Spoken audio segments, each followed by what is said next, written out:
यानी कि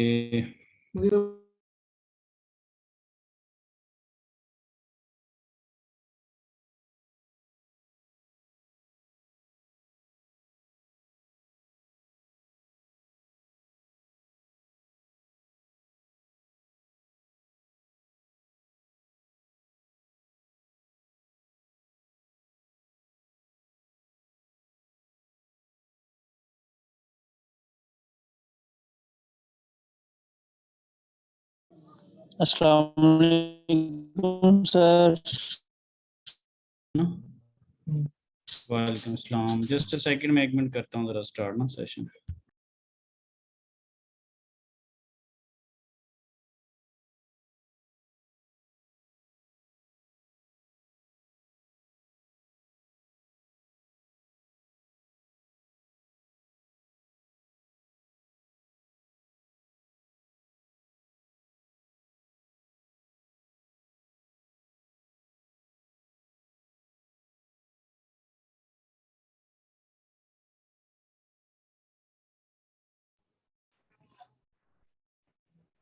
कि जी मैं भी शेयर ज़रा करता हूँ आपके साथ। डिस्कस कर रहे थे, किसी ने किया है डिस्कस वैसे और उसको देखा हो कि जो हमने लास्ट टाइम न्यूमेरिकल्स वगैरह किए थे।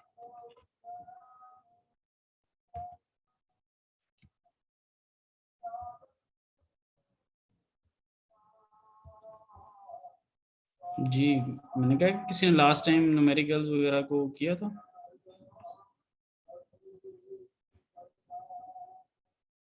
स्लाइड्स रिव्यू की थी थोड़ी सी। अच्छा ठीक। जी बाकी किसी ने कुछ थोड़ा करने की कोशिश की हो। जी सर। हम्म, ठीक थी चीजें। Yes sir. अच्छा तो एक दो ही जो है ना वो इकोनॉलजीमेंट चाहिए, इसका मतलब है कि साथ साथ स्टडी नहीं कर रहे, इसमें भी फिर इशू क्रिएट हो जाए। क्या ख्याल है दोस्तों, साथ साथ चीजों को करें ना, क्या ख्याल है? हम्म। Yes sir. हाँ जी, क्योंकि ये कोई ई कैट या एम कैट थोड़ा है कि बाद में किप्स एकेडमी से आप चीज़ों को कर लेंगे या यूनिक एकेडमी आपको बता देगी। क्या ख्याल? तो आपने अपने बिहाफ के ऊपर ही चीज़ों को लेके चलना, तो थोड़ा अपनी रूटीन को बेहतर करें।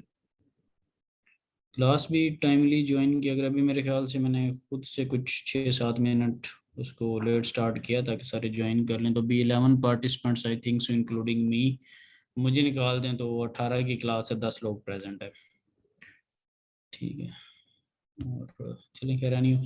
अच्छा जी, प्रीवियस में कोई इशू वगैरह लास्ट टाइम जो हमने काम किया था उसमें किसी को कोई इशू?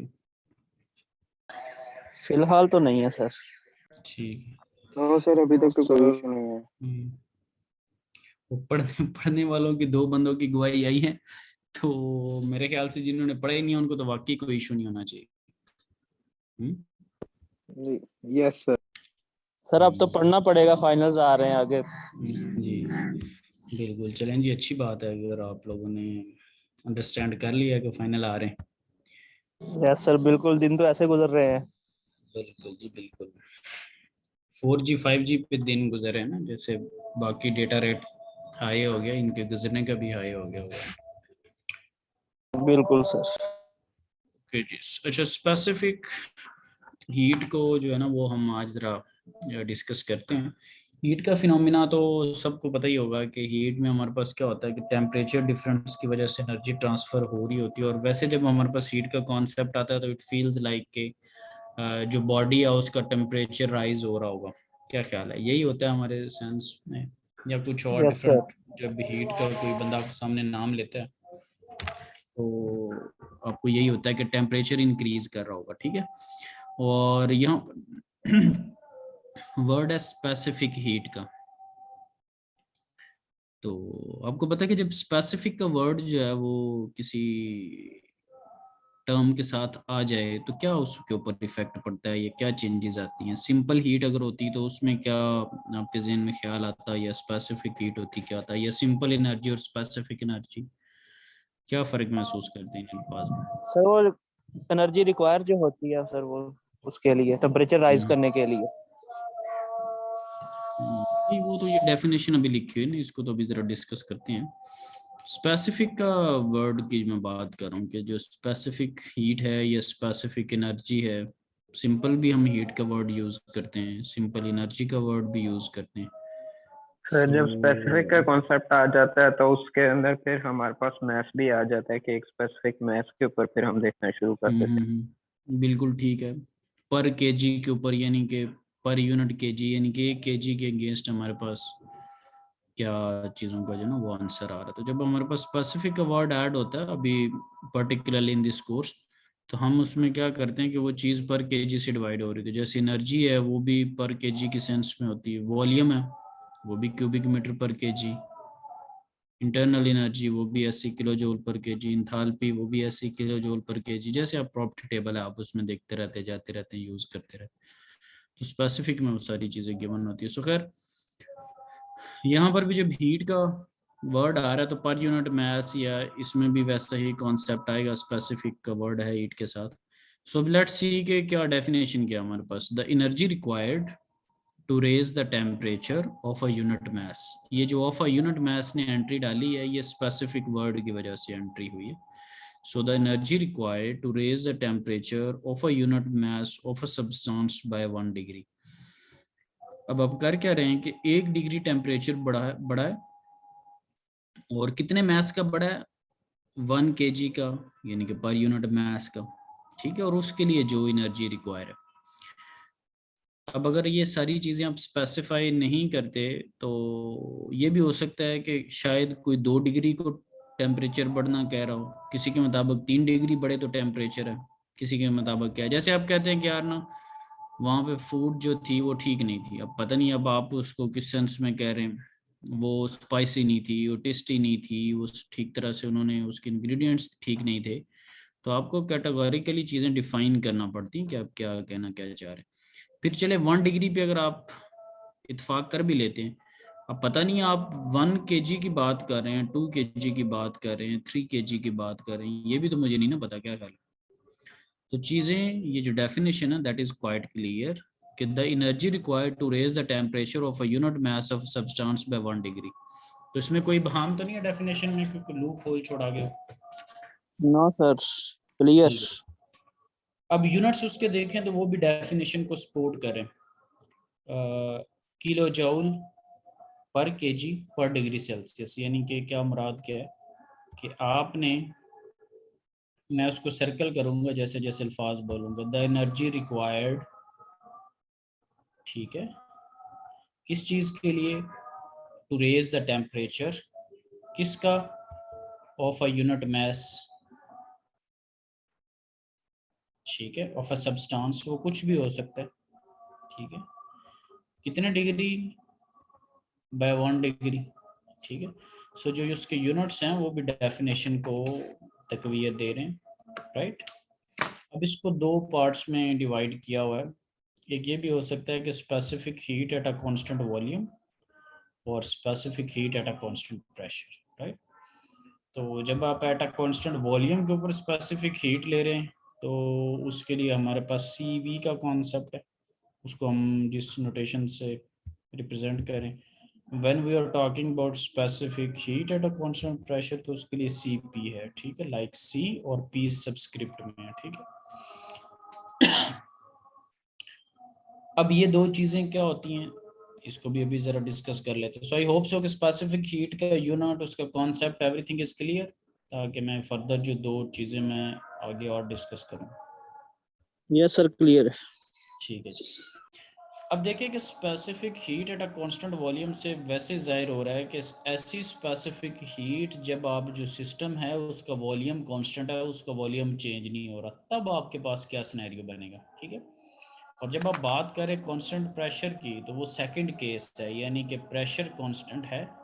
अब बताओ कि अब ये डेफिनेशन क्या काम करेगी, समझे बात को। ठीक है, आखिरी दो लाइनों का क्या मतलब है जी, कि वही सारी चीज़ें, अगर मैं specific heat at a constant volume ले लेता हूँ, ठीक है, तो इसका मतलब क्या है अगर मैं डेफिनेशन पढ़ूं, the energy required to raise the temperature of a unit mass of a substance by 1 degree at a constant volume। समझ लगी ना बात? तो वो क्या बन जाएगा, specific heat at a constant volume. अगर डेफिनेशन के एंड पे मैं लगा दूं एट अ कांस्टेंट प्रेशर, तो क्या बन जाएगा, specific heat at a constant pressure.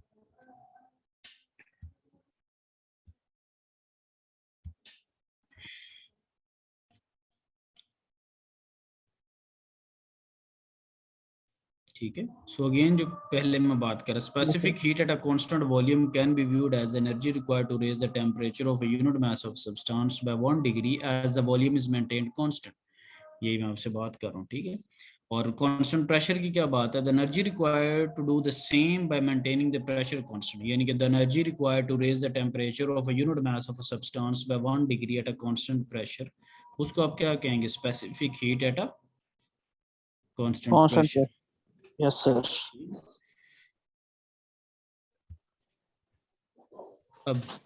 अब ये that is an important thing, यहाँ पे एक चीज लिखी हुई है कि Cp is greater then Cv। I hope so के everyone is quite clear, Cp greater than Cv, ठीक है। जी सर।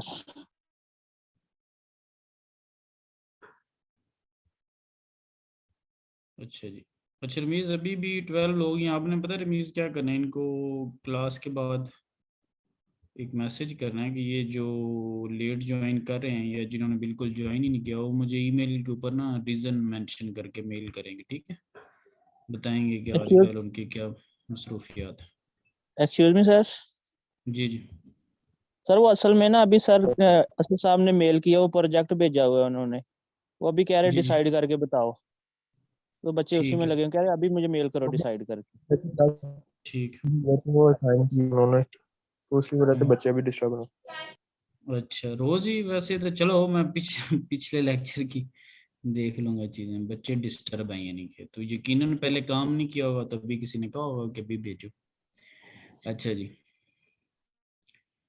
ओके जी। Cp ग्रेटर देन Cv, ये चीज लिखी हुई, तो Cp बेसिकली क्या चीज है, अभी पीछे हमने पढ़ी एक चीज, और Cv क्या चीजें क्या है, फिर मैं बताता हूँ कि why one of them is less than, why one of them is greater than, what is Cp।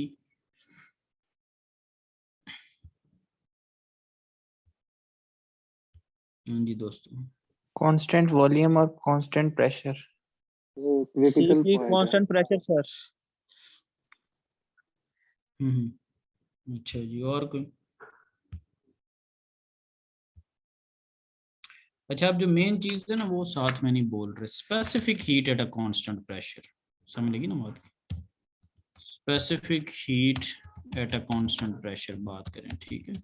सिर्फ ये नहीं कि कांस्टेंट प्रेशर, क्योंकि कांस्टेंट प्रेशर ही अगर डिस्कस करना हो तो उसके लिए तो पी नॉट का सिंबल भी ये बुक वाला यूज करा, क्या खैर। Yes sir.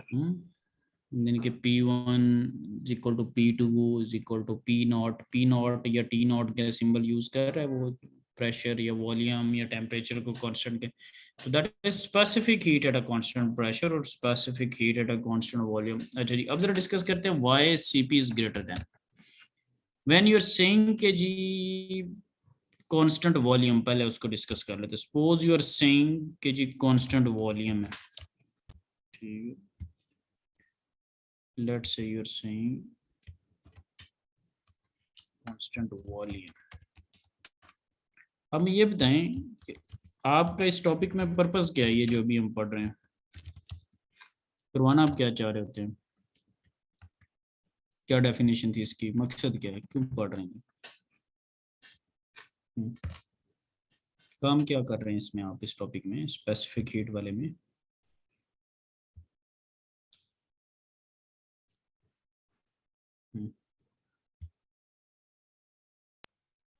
अच्छा, जिन्होंने क्लास ज्वाइन की हुई है सर ना वो आ एनर्जी जाए, तो चेंज इन्होंने देख कर रहे हैं। लिया है या ये डमी मेरी क्लास में बैठा ताकि मैं आपसे क्वेश्चनिंग वगैरह ना करूँ।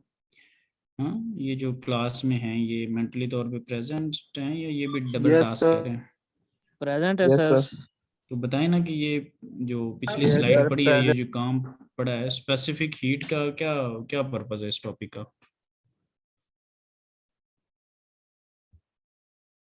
जी, क्या डेफिनेशन पड़ी है जी स्पेसिफिक हीट की? सर जी, energy required to change energy required to change, क्या चीज चेंज करनी है? Pressure sir, temperature of body by 1 temperature sorry, degree. Temperature by 1 kg mass। Temperature change करना है आपने। यस ठीक सर। है, जी सर। ठीक है। तो जब आपके पास वॉल्यूम कांस्टेंट होगा, उसका क्या मतलब है कि पिस्टन मूव नहीं कर रहा, यही मतलब होता है। बिल्कुल जी। सर। अच्छा। जी जब आपके पास पिस्टन मूव नहीं कर रहा, ठीक है, वॉल्यूम उसका कांस्टेंट है, जो सारी की सारी हीट आ रही है वो क्या काम करेगी? वो उसका टेम्परेचर इंक्रीज करेगी, उसके अंदर ही जमा होती रहेगी। क्या ख्याल है?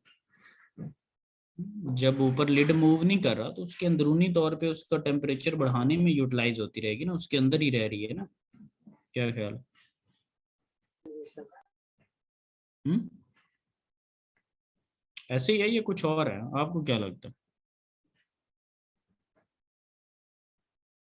तो भाई एक्टिव होके क्लास लें, ये ना हो कि मैं क्लास को एंड करके बिल्कुल रिलैक्स होके चेयर के ऊपर रेस्ट करूं 5 बजे तक, ठीक है, और सबके एब्सेंट मार करूं।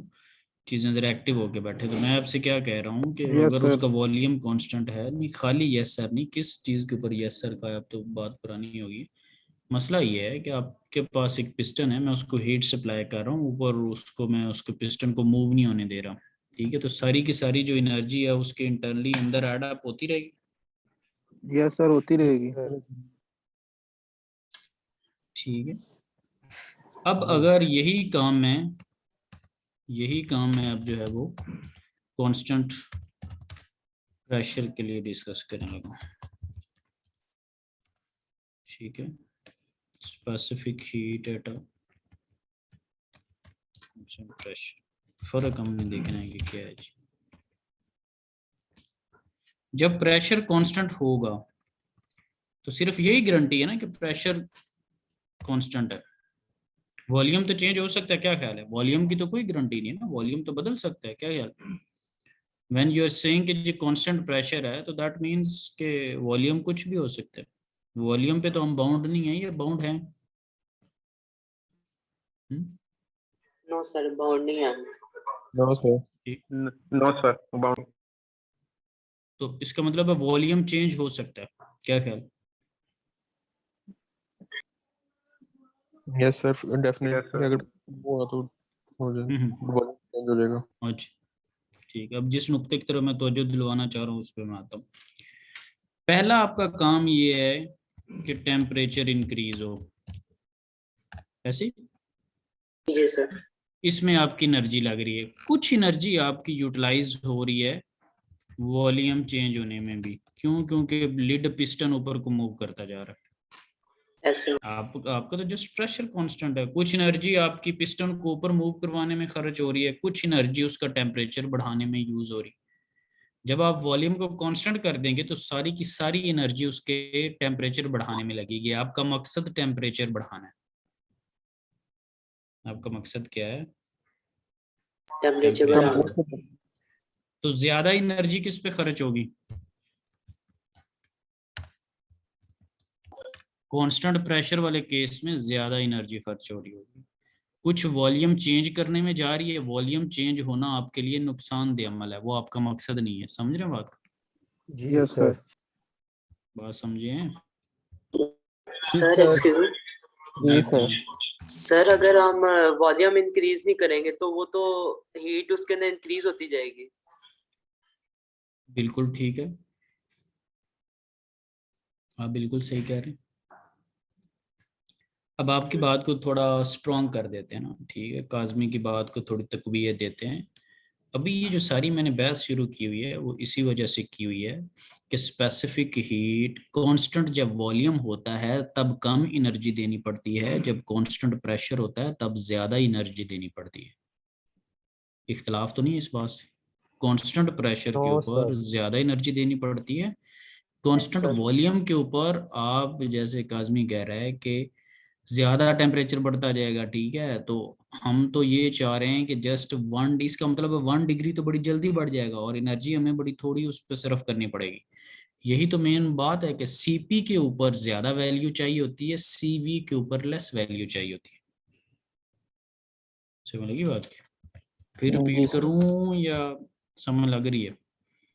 एक दफा कर दे सर। सर एक दफा रिपीट कर दें। रिपीट के लिए ये है कि अब आप अपने ज़हन के ऊपर कपड़ा शपड़ा मार लें, मैं रिपीट करने लगा हूँ, ठीक है।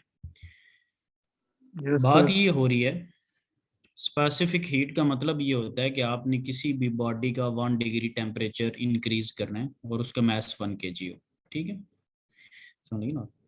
तो जब आपके पास वॉल्यूम कांस्टेंट होता है तो वॉल्यूम तो कम ज्यादा होना नहीं, वॉल्यूम के ऊपर तो आपकी एनर्जी ज़ाया नहीं होगी, आपकी एनर्जी जो आपका फोकस होगा, जो एनर्जी होगी वो सारी की सारी यूटिलाइज हो रही होगी उसका टेम्परेचर बढ़ाने में, तो जल्दी आपको रिजल्ट मिल जाएगा, कम एनर्जी आपको सर्व करनी पड़ेगी। जब specific heat at a constant pressure की बात करेंगे तो प्रेशर तो कांस्टेंट है, वॉल्यूम उसका चेंज हो सकता है, तो जब वॉल्यूम चेंज होगा कुछ एनर्जी उसके लिड को मूव करवाने में ज़ाया हो जाएगी, कुछ एनर्जी उसका टेम्परेचर बढ़ाने में ज़ाया हो जाएगी। तो ये जो कुछ कुछ मैं कह रहा हूँ ये तो आपके लिए लॉसेस हैं।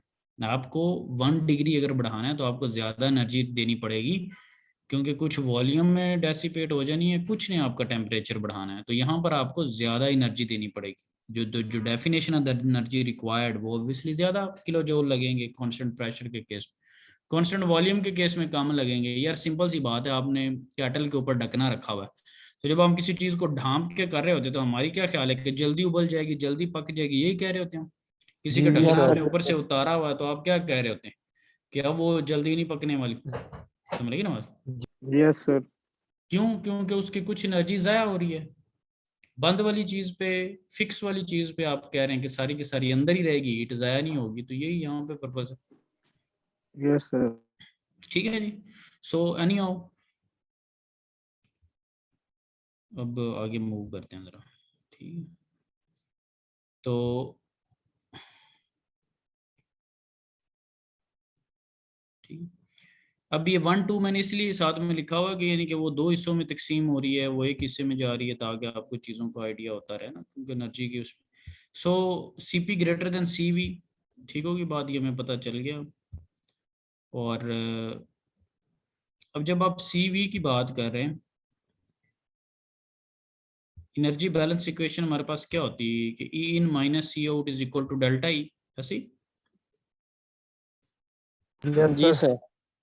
तो जो स्टेशनरी सिस्टम होता है उसमें आपको पता है कि किनेटिक और पोटेंशियल क्या होती है, जीरो होती है, जीरो सर, जीरो।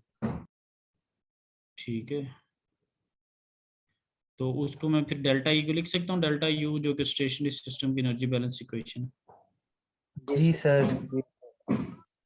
अच्छा, एक और भी आपके पास चीज़ है कि जब आप कांस्टेंट वॉल्यूम की बात कर रहे होते हैं ना, व्हेन यू आर सेइंग कि सी वी कांस्टेंट वॉल्यूम, तो आपको पता है कि उसमें बाउंड्री वर्क तो होता नहीं, क्या ख्याल है? जब वॉल्यूम कांस्टेंट होता है तो डब्ल्यू बी क्या होता है? Zero zero. Sir. Zero W sir. B क्या होता है? जीरो। जीरो, ठीक है। अब ये जो डेफिनेशन लिखी हुई है यहाँ पर सी वी की, इसको भी अगर थोड़ा सेट करें हम, यहाँ पे डेफिनेशन लिखी हुई है सी वी की, सी वी इज इक्वल टू, ठीक है, मैं डेल्टा की जगह डी सिंबल यूज करो, D you divided by D T. ये आपके पास सीवी की डेफिनेशन है, यानी कि जब सीवी की बात होगी तो उसके साथ इंटरनल एनर्जी आएगी। वजह क्या है? इंथाल्पी नहीं आएगी, क्यों? क्योंकि इंथाल्पी होती है H is equal to U plus P V, तो उसमें पी वी तो है ही नहीं, यानी कि P D V boundary work तो उसके अंदर वैसे जीरो है, ठीक है। तो इसके अंदर जस्ट इंटरनल एनर्जी का कॉन्सेप्ट है, C V is equal to D U by D T. ये भी डेफिनेशन को फुलफिल करी, भला कैसे? यू जो स्मॉल वाला है उसका मतलब क्या होता है? किलो जूल पर केजी, जी सर। क्या ख्याल? स्मॉल वाला जो यू है स्पेसिफिक हीट, उसके यूनिट क्या होते हैं? किलो जूल पर केजी, ऐसे। जी सर। और डिवाइडेड बाय डेल्टा टी, उसके यूनिट क्या होंगे? डिग्री सेल्सियस, जी सर। ठीक है। तो आपके पास पहली स्लाइड के अंदर जो स्पेसिफिक हीट की शुरू की थी उसके अंदर यही यूनिट नहीं थे, kilo joule per KG divided by जी पर सर। Degree Celsius. क्या है यहाँ पे डेफिनेशन में भी वही यूनिट आ रहा है या कुछ और आ रहा है? वही आ रही है sir. C V is equal to D U by D T के यूनिट अगर आप लिखना चाहें तो उसको क्या लिखोगे, यूनिट लिखोगे ना। अभी इस यूनिट्स को भी देख के मैं कह सकता हूँ, अभी ये जो चीज लिखी हुई है डी यू, ये वही चीज है, द एनर्जी रिक्वायर्ड, ठीक है, to raise a temperature of per unit mass, ठीक है। ये डेल्टा टी का मतलब है ना आगे, बाय 1 डिग्री सेल्सियस। अगर मैं इसको यू को कैप्स में कर देता हूँ तो अब पर केजी वाली बात नहीं रहेगी, समझ लगी ना बात? ठीक है। सो सी वी, ठीक है, ये उसका फॉर्मूला है आपके पास। अब नेक्स्ट में आगे चलते हैं कि हमारे पास जब कांस्टेंट प्रेशर होगा तब क्या चीज़ होगी।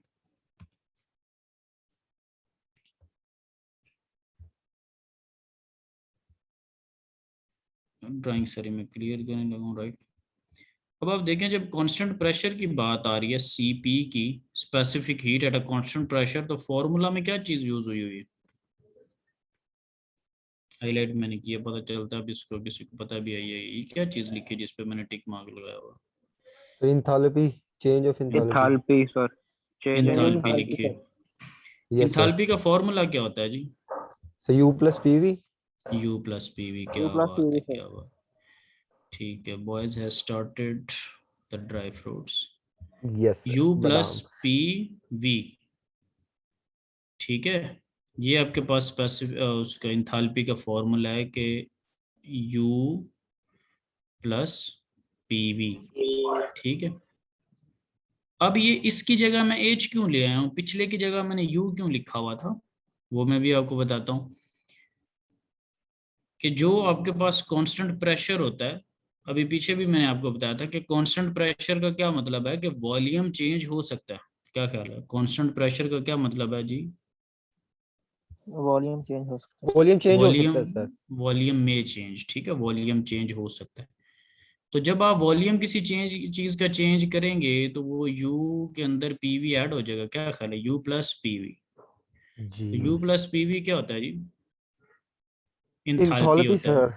ठीक है। तो जब आप चेंज इन वॉल्यूम को डिस्कस करेंगे, डीवी को डिस्कस करेंगे, तो इसी तरह आप एच के साथ क्या कर देंगे, डेल्टा लगा देंगे। यानी कि अगर वॉल्यूम चेंज होगा तो इंथैल्पी चेंज होगी। Delta H is equal to U plus P D V, right. So constant pressure में वॉल्यूम चेंज हो सकता है, लेकिन कांस्टेंट वॉल्यूम में तो वॉल्यूम चेंज नहीं ना हो सकता। क्या ख्याल है, कांस्टेंट वॉल्यूम का क्या मतलब है, वॉल्यूम चेंज नहीं होगा, उसमें डीवी नहीं होगा, डीवी जीरो होगा उसके अंदर। सो यहाँ पर आप क्या चीज लेके आए हैं, इंथैल्पी, ठीक है। अब इसको भी अगर डेफिनेशन लिखें तो स्पेसिफिक इंथैल्पी का क्या मतलब है, kilo joule per KG, kilo joule per KG, और डिवाइडेड बाय टाइम का क्या मतलब है, डिग्री सेल्सियस। तो यही यूनिट पीछे नहीं आपने पढ़े, क्या ख्याल, यही यूनिट पीछे आपने पढ़े हैं? अच्छा, जी सर। सीपी और सीवी के फॉर्मूला में फर्क, ठीक है। राइट साइड पे स्लाइड के देखें कि सीपी का मतलब ये है कि उसका वॉल्यूम चेंज हो सकता है, तो इसलिए उसके अंदर एच इन्वॉल्व है। सीवी का मतलब होता है कांस्टेंट वॉल्यूम है, पीडीवी नहीं हो सकता, तो इसलिए उसके अंदर जस्ट इंटरनल एनर्जी है। बात को आप समझे, कोई इस पे क्वेश्चन है तो पूछ। तो जब आप सीवी को डिस्कस करेंगे दैट मीन्स कि उसके अंदर चेंज इन इंटरनल एनर्जी को डिस्कस किया जाएगा। और जब आप सीपी को डिस्कस कर रहे होंगे, specific heat at a constant pressure, that means के वॉल्यूम में चेंज, तब आप इंथैल्पी को डिस्कस करेंगे, क्योंकि इंथैल्पी के अंदर यू प्लस पी डीवी का कॉन्सेप्ट है, ठीक है। क्लियर है। तो इस टॉपिक में दो चीजें हैं कि सबसे पहले तो डेफिनेशन सीख ली, फिर हमने सीखा है कि CP is greater then CV, वो पिछली स्लाइड पे आपको बताया। फिर तीसरी चीज ये आई कि सीवी का ताल्लुक इंटरनल एनर्जी से है, सीपी का ताल्लुक इंथैल्पी से, ठीक है। तो आई होप सो कि सो फॉर ये जो बातें मैंने अभी तक की हैं वो आपको क्लियर, एग्रीड? जी सर। ठीक है। सो CV is related to the change in internal energy and CP is related to the change in enthalpy. Okay, let's move forward. Right? ये वही डेफिनेशन दोबारा रिपीट हो रही है। अच्छा, उसके बाद क्या हुआ कि अगर यही चीज़ों को हम डिस्कस करते हुए आइडियल गैसेस को डिस्कस कर रहे हो, लास्ट टाइम भी मैंने आपको बताया था कि आप कुछ कंडीशंस फुलफिल होने के बाद किसी भी रियल गैस को आइडियल गैस ले सकते हैं। लेट्स से कि जी आपके पास रियल गैसेस कौन सी, for example nitrogen and that could be oxygen, और दैट कुड बी कार्बन डाई, कोई भी आपके पास मेंशन है, सो आप उसको आइडियल गैस ले सकते हैं। ठीक है, जब आप आइडियल गैस लेंगे तो P V is equal to R T का फॉर्मूला यूज़ कर सकते हैं।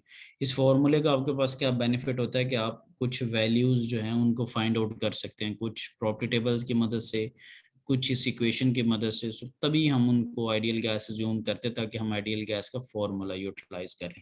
अभी खैर यहाँ पे पर्पस कुछ और है। पिछले लेक्चर में भी बल्कि यूनिवर्सिटी के शायद लेक्चर में मैंने आपको आइडियल गैस के ऊपर कमेंट किया था, अभी दोबारा सामने दोबारा कर दिया।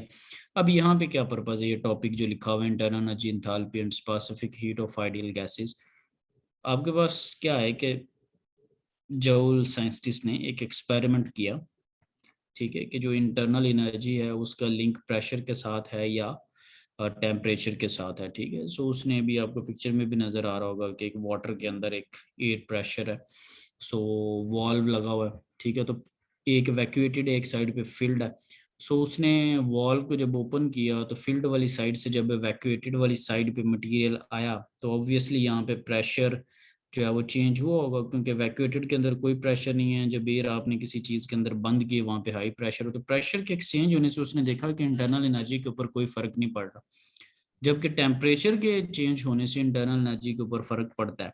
ये अब तक शायद आपको बात थोड़ी क्लियर हो चुकी होगी, जो कि मैं स्टार्ट में कहता था कि जब वाटर गीजर के अंदर आप टेम्परेचर इंक्रीज करते जाते हैं तो वाटर वार्म अप होता जाता है और उसकी इंटरनल एनर्जी जो है वो इंक्रीज होती जाती है। अब आप टेबल से आपकी फ्रेंडशिप काफ़ी हद तक हो चुकी है, आप उसको जाके देखिएगा फ्री टाइम के अंदर कि जो सैचुरेशन टेबल है, जैसे जैसे आप टेम्परेचर बढ़ाते जा रहे हैं इंटरनल एनर्जी की यू की वैल्यू आपको बढ़ती हुई नजर आएगी। ठीक है, और या टेम्परेचर जैसे जैसे कम करते जा रहे हैं आपको इंटरनल एनर्जी की वैल्यू कम होती नजर आएगी। ठीक है, सो जॉल ने क्या फाउंड किया कि जो इंटरनल एनर्जी है that is a function of temperature. ठीक है, और वो वैसे भी हम जो है वो उसको अंडरस्टैंड भी कर सकते हैं, जैसे मैं वाटर गीजर की इस सेंस में कह रहा हूँ, वो टेबल में भी जाके आप थोड़ा उसको देख सकते हैं। अच्छा, सो ठीक हो गया जी, यू जो है हम मान लेते हैं उसको कि वो इंटरनल एनर्जी जो है वो टेम्परेचर डिपेंडेंट है और टेम्परेचर का फंक्शन है। जैसे हम मैथ में करते हैं y is equal to F of X, that means के जो y है that is the function of x, right. So इसी तरह जब हम इंथैल्पी की बात करते हैं, इंथैल्पी क्या होते हैं, h is equal to U plus P V. ठीक है, we are well familiar with it. और अगर यही चीज आइडियल गैस हो तो इसका मतलब है पीवी की जगह हम आर टी लिख सकते हैं। पीवी की जगह क्या लिख जी सकते हैं, sir, yes sir, R PV T. जी को। तो इसका मतलब है आइडियल गैसेस के लिए मैं लिख सकता हूँ H is equal to U plus R T rather to say H is equal to U plus P V. कब कब, जब वो आइडियल यस गैस सर, हो। जब वो आइडियल गैस। Yes sir. ठीक है, कोई इतराज किसी को। No sir. ठीक, नो सर। ठीक, ओके जी। ये भी पुरानी अभी तक इन्फॉर्मेशन है सारी, ये जो पीछे हम पढ़ के आ रहे हैं कि सी वी का ताल्लुक किसके साथ है, इंटरनल एनर्जी के साथ, और सी पी का ताल्लुक किसके साथ है, इंथैल्पी के साथ। सो ऑलरेडी ये हम डिस्कस कर चुके हैं, that is just some sort of repetition. और जो इंटरनल एनर्जी है, अगर यू जो है वो फंक्शन है टेम्परेचर का, तो ऑब्वियसली इंथैल्पी भी जो है वो फंक्शन है टेम्परेचर का, क्योंकि इंथैल्पी क्या होता है, एच क्या चीज़ होती है, एच जो है वो यू प्लस पी भी है। समझ लगी ना बात।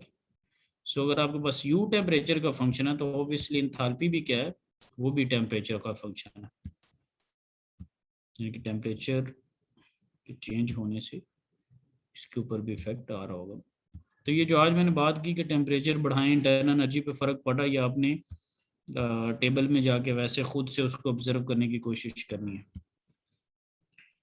ओके जी। अच्छा, सीवी की पीछे आप डेफिनेशन देख रहे थे कि सीवी जो है वो दैट इज इक्वल टू जो था वो D U by D T. ये डेफिनेशन अभी आपने देखी है, क्या ख्याल है। और सी पी जो है वो दैट इज इक्वल टू क्या जी सीपी को लिखवाएं जरा जी, देख के बोल दें, लिखवाना नहीं भी है तो। Delta DH by D CP, हाँ जी, सीपी और सीवी के अंदर क्या फर्क आपको महसूस हो रहा है? सर उसमें सीवी में जो है इंटरनल इंटरनल एनर्जी है, उसके अंदर एंथैल्पी है पी में। ठीक है, ओके जी। अच्छा, तो यहाँ पर इसी फॉर्मूला के अंदर अगर आपको डी यू जो है उसको अगर आप लिखें डेल्टा यू को, so we can write it down U2 minus U1, क्या ख्याल? Course sir. ठीक है, और जो सी वी है, ठीक है, उसकी कोई भी आपके पास वैल्यू हो सकती है एट अ स्पेसिफिक टेम्परेचर, ठीक है। उसको अगर आप 1 से लेके 2 कंडीशन तक इंटीग्रेट करेंगे, 1 से 2 का मतलब ये है कि चेंज इन टेम्परेचर कितना, यानी कि लेट से 100 डिग्री सेल्सियस से 150 डिग्री सेल्सियस। इसी तरह जब आप डेल्टा एच की बात करें H2 माइनस H1, तो वो आपको क्या दे रहा होगा? सीपी की वैल्यू दे रहा होगा विद इन द 2 डिफरेंट जो है वो आपके पास टेम्परेचर, ठीक है। तो ये आगे हम फॉर्मूला यूज भी अभी जो है वो करेंगे, ठीक है। सीपी का तो बस जो चीज़ ज़हनशीन करने वाली है वो ये है कि सीपी जो है वो उसका ताल्लुक इंथाल्पी के साथ है, और जो सीवी है उसका ताल्लुक इंटरनल एनर्जी के साथ है, ठीक है। तो ये जो अगर चीज़ें माइंड में है तो फिर ये बड़ा इजीली हम चीज़ें जो है ना कर सकते हैं।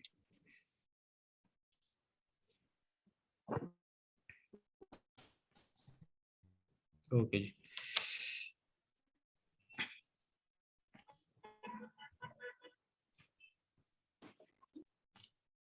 अच्छा, फिर यही जो चीज़ है जो पहले पार्ट है उसका एक और तरीका भी हो सकता है। एक तो ये है कि आप इंटीग्रेट उसको कर लें, ठीक है।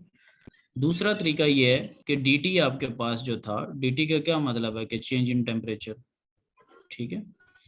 उसको आप ये भी लिख सकते हैं T2 माइनस T1, और उस सेंस में फिर आप CP और CV की क्या वैल्यू लेंगे, उसकी आप एवरेज वैल्यू ले रहे होंगे। ये डिफरेंट वेज हैं कैलकुलेट करने के। एक कैलकुलेशंस आपने थ्रू इंटीग्रेशन कर ली, एक कैलकुलेशन आप थ्रू एवरेज वैल्यू भी कर सकते हैं। अब CV एवरेज का क्या मतलब है?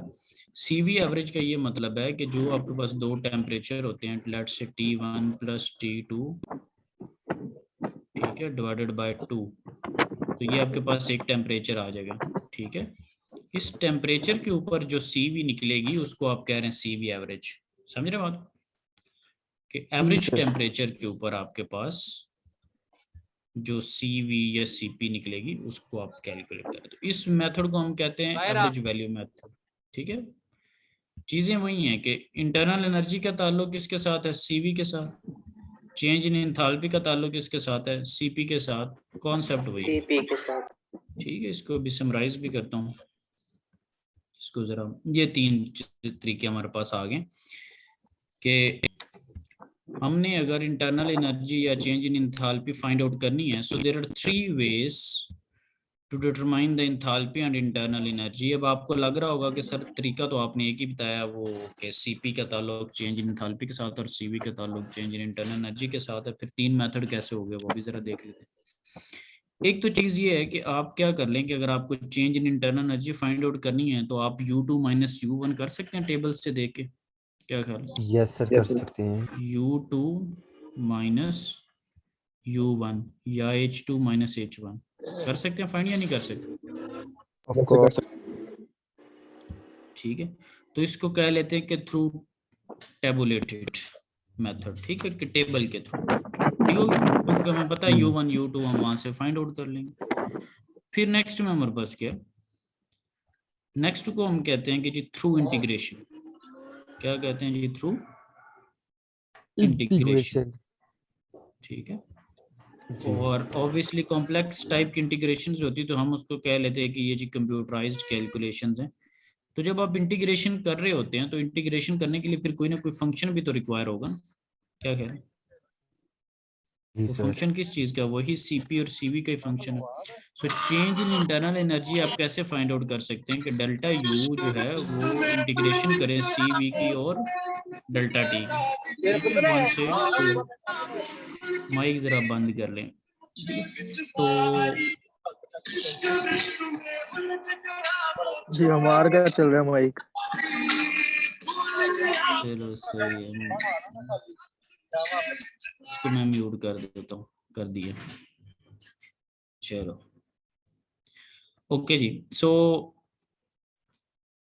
आप क्या काम कर सकते हैं कि आप इंटीग्रेशन कर लें सीवी की। सीवी आपके पास इंटीग्रेशन जब भी होती है वो किसी फंक्शन की होती है, क्या ख्याल है? जी सर, किस ठीक है, फंक्शन की होती है? Yes sir. तो सीवी या सीपी के आप इंटीग्रेशन कर लें, वो आपको, ये मैंने हाईलाइट किया। तीसरी चीज क्या हो सकती है कि average value by using average specific heats, अभी आपको पिछली स्लाइड में बताया, ठीक है, जिसमें T1 प्लस T2 करके मैंने प्लस किया। T2/2। यस ठीक है, सर। अब वो ये तीसरा फॉर्मूला देख लें, राइट साइड पे नीचे देखें कि डी यू क्या कर सकते हैं, सी बी एवरेज और डी टी। तो तीन तरीके हैं हमारे पास, अभी इसको न्यूमेरिकल की शक्ल में करते हैं तो ये आपकी फिंगर टिप्स पे वैसे ही हो जाएंगे। ठीक है, यानी कि ओके कोई सर। परेशानी वाली बात नहीं। फिर एक और अभी हमारे पास चीज है एक छोटी सी, ठीक है, कि एच हमारे पास क्या होता है जी, इंथाल्पी को हम क्या कहते हैं, H is equal to U plus P V, ऐसे ही यस सर। एच जी is sir. Equal to U plus, जी बोले जरा उससे थोड़ा पीवी। ज़हन साफ हो, PV. U plus PV। PV ठीक है, यू प्लस और अगर पीवी। आपके पास आइडियल गैसेस हैं तो पीवी को आप U आरटी लिख प्लस सकते हैं, RT। क्या यस सर। क्लियर है? Yes sir. Yes sir. Yes sir. ठीक है जी, ओके। अब आपको ये भी पता है कि अगर आप चेंज की सेंस में लिखें, ये तो नॉर्मल इक्वेशन है, अगर आप चेंज लिखना चाहें यानी कि डेल्टाज के फॉर्म में, तो क्या हो जाएगा, delta H, delta U, delta T, क्या ख्याल है? सही है? तो यस भाई सर। उसी इक्वेशन को यस अगर सर। फ्रैक्शनल अमाउंट में लिखें, सो you will write it down in the form of delta. अब कोई कहेगा आर के साथ डेल्टा नहीं लगाया, आर वैसे ही आइडियल गैस कांस्टेंट है, ठीक है, तो उसका फ्रैक्शनल अमाउंट क्या होगा? ओके जी। अब आपको पता है कि डेल्टा एच का ताल्लुक किसके साथ है, सीपी डेल्टा टी के साथ। डी यू का ताल्लुक किसके साथ है, सीवी डेल्टा टी, क्या ख्याल है? Yes sir. ठीक है, तो इसका मतलब क्या हुआ कि डेल्टा एच और डेल्टा यू की जगह मैं सीपी और सीवी टाइप वैल्यूज लिख सकता हूँ, या नहीं लिख सकता? लिख सकते हैं सर। अच्छा जी, मैं क्या कहना चाह रहा हूँ कि डेल्टा एच की जगह मैं क्या लिख देता हूँ, सीपी डी टी, ठीक है, और is equal to D U की जगह मैं क्या लिख देता हूँ, C V D T, CVDT। dt। ठीक है, प्लस आर डी टी, ऐसे ही है, dt। Yes sir. लिखी गई इक्वेशन।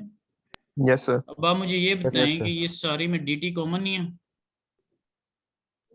यस सर, वो कॉमन। ठीक है, कॉमन है। जब सब में डी टी कॉमन है तो डी टी जो है वो कॉमन लेके कैंसिल आउट किया जा सकता है इक्वेशन के दोनों तरफ, क्या ख्याल है?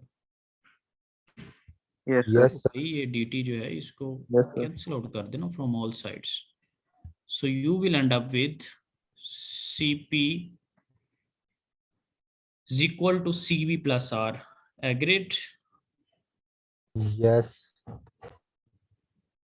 जी दोस्तों, सर। DT कैंसिल हो गया। जी सर। यस सर, ठीक है क्या? सर। ठीक, सही है। तो अब ये जो टेम्परेचर, जब हम आइडियल गैसेस लेते हैं ना, एक चीज जरा ज़हन रखिएगा, जब आप आइडियल गैसेस को डिस्कस कर रहे होते हैं ना, तो उसका जो टेम्परेचर है वो डिग्री सेल्सियस की बजाय केल्विन्स में होता है। किसमें होता है? केल्विन में, यानी कि डिग्री में आप 273 यार्ड अप कर लेते हैं। व्हेनेवर यू आर सेइंग कि जो आइडियल गैस है तो उसके टेम्परेचर के यूनिट किस में होंगे, केल्विन के अंदर। अभी आप टेबल में भी जब जाएंगे तो केल्विन के अंदर यूनिट्स, ठीक है। तो आपने क्या लिख दिया जी, किलो जूल पर केजी, क्योंकि आप कहेंगे सर जी पर डिग्री पे थोड़ी बात सीधी हुई थी, आप डॉट के पे ले आए, ये के क्या चीज है, ठीक है, जे डॉट के बाद के डॉट, तो ये केल्विन है आइडियल गैस की वजह से टेम्परेचर का यूनिट, ठीक है। क्लियर है जी यहाँ तक जी sir. Boys? Yes sir. Okay, yes sir. अच्छा जी, उम्मीद है कि आपको CP is equal to CV plus R में कोई इशू नहीं है, अगर है तो बता दें, फिर नहीं तो कोई नई चीज बताने की कोशिश करो। क्लियर है जी? अच्छा अभी तक चलें, तो नहीं है कोई सर। इशू नहीं। चलें जी, गुड, अच्छी बात। अच्छा, अब ये देखें कि आपको इस पहली लाइन में और दूसरी लाइन में क्या फर्क नजर आ रहा है? ये दो मैंने सर्कल लगा दिए, एक के ऊपर मैंने 1 लिख दिया, एक के ऊपर मैंने 2 लिख दिया। ये 1 और 2 में आपको क्या फर्क नजर आ रहा है?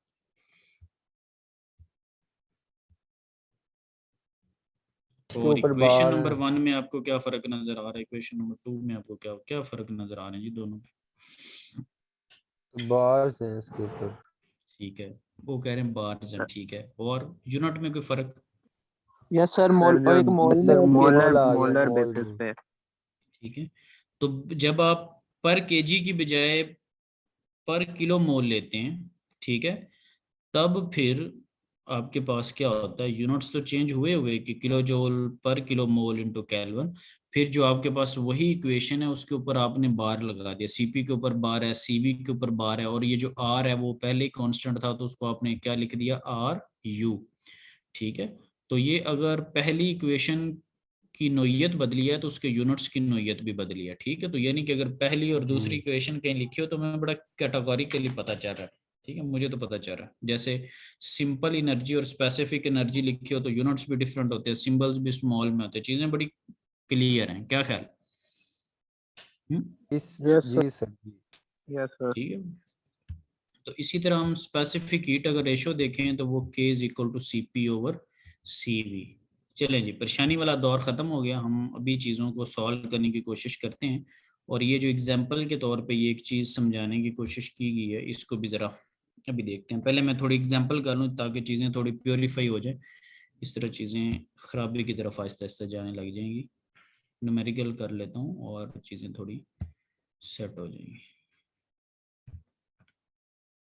ताकि पता भी लगे कि चीज़ें चल क्या रही हैं, वाई वी आर स्टडिंग और क्या चीज़ें। अच्छा जी, सारे इसको रीड आउट करें थोड़ा बड़ा गौर से कि एयर है, और obviously air that is a gas, real gas है। ठीक है, एयर एट 300 केल्विन, ठीक है, and 200 kilo pascal is heated at a constant pressure to 600 kelvin. उसको कांस्टेंट प्रेशर के ऊपर आपने हीट अप किया है ताकि 300 केल्विन से वो 600 केल्विन तक चली जाए, टेम्परेचर उसका इंक्रीज कर गया।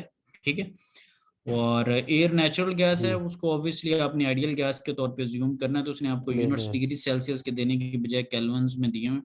Determine the change in internal energy, determine the change in internal energy of air पर यूनिट मास। बात समझे? चेंज इन इंटरनल एनर्जी पर यूनिट मास, यानी कि स्मॉल में यू की बात कर रहा है, डेल्टा यू की बात कर रहा है स्मॉल में। ये स्मॉल में क्यों वर्ड यूज करो? पर यूनिट मास है। पर यूनिट में ठीक है, यस यानी सर। कि किलो जूल पर केजी की बात कर रहा है। ठीक है, और कैसे फाइंड आउट करना है? पार्ट ए में लिखा और data from the air table A17 भी जाके देख लेते हैं, यानी कि टेबुलेटेड फॉर्म। ठीक है, U2 जी minus sir U1, U2 minus U1। समझ रहे? बी में क्या लिखा हुआ है? जी the functional form of specific heat, यानी कि इंटीग्रेट करो, इंटीग्रेट करो और कोई फंक्शन लो, वो भी अभी देख लेते हैं कि functional form of specific heat. ठीक है, और टेबल A2C अभी ये आपको हेल्प आउट कर रहा है। फिर जब हम एक न्यूमेरिकल कर लेंगे फिर हमें खुद ही पता चल जाएगा, हम वहाँ पे जब पहुंचेंगे हमें चीज़ों का आइडिया होना शुरू हो जाए। जैसे चैप्टर 3 में आगाज में वो कहता था कि जी saturated this saturated that, at the end उसने छोड़ दिया, लेकिन सवाल हम फिर भी निकाल लेते थे। ठीक है, पार्ट सी में क्या कह रहा है? The average specific heat value table A2B। सो तीनों मेथड जो मैंने कहा था कि ये आगे न्यूमेरिकल में आएंगे, हम यूज कर लेंगे, तो जब भी हम यूज करेंगे तब थोड़ी चीजें और बेहतर हो जाए। ठीक है, तो आपको भी फील हो रहा होगा कि कुछ 3 टाइप की चीजें हैं जो कि हमारी लर्निंग में आनी चाहिए। तो करें जी जरा लर्निंग। जी दोस्तों, पहला आपके पास क्या चीज है कि चेंज इन इंटरनल एनर्जी आपने फाइंड आउट करनी थ्रू टेबुलेटेड फॉर्म और A17। ठीक है, अब लेट मी सी कि मेरे पास, मुझे बुक ओपन करनी पड़ेगी आपको दिखाने के लिए, तो थोड़ा सा मेरा पॉज लेता हूँ।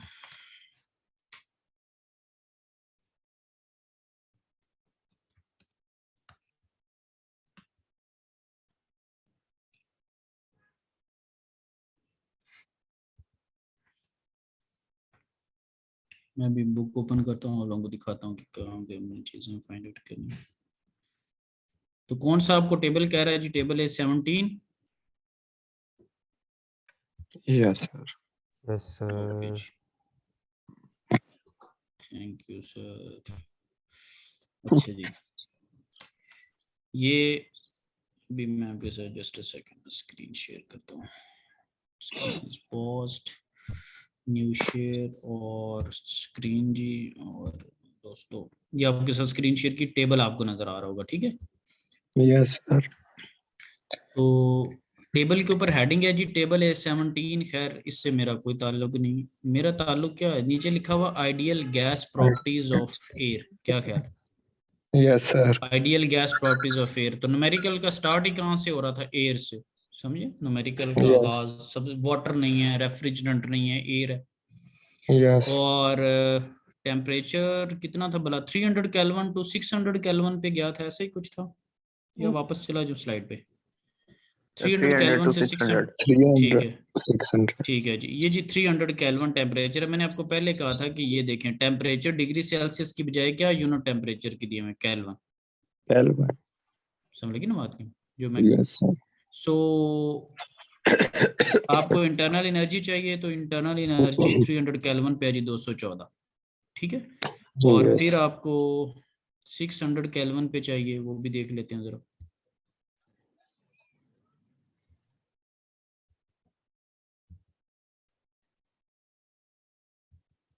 ऊपर ही थी सर। उधर ही काम बन जाना था। ये रही। हाँ जी, ये तो बादाम आपने भी खाए हुए हैं, लेकिन असर थोड़ा लेट हो रहा, तो पहले बता देना। अच्छा सो ठीक है, 600 केल्विन ये आपके पास, और Yes, sir. अल्लाह आपको भले करे ये 434. 434 214 434, राइट। सो टेबुलेटेड तरीके से आपने अपना जो काम है ना वो कर लिया। अब वापस जाते हैं जरा ऊपर स्लाइड के ऊपर।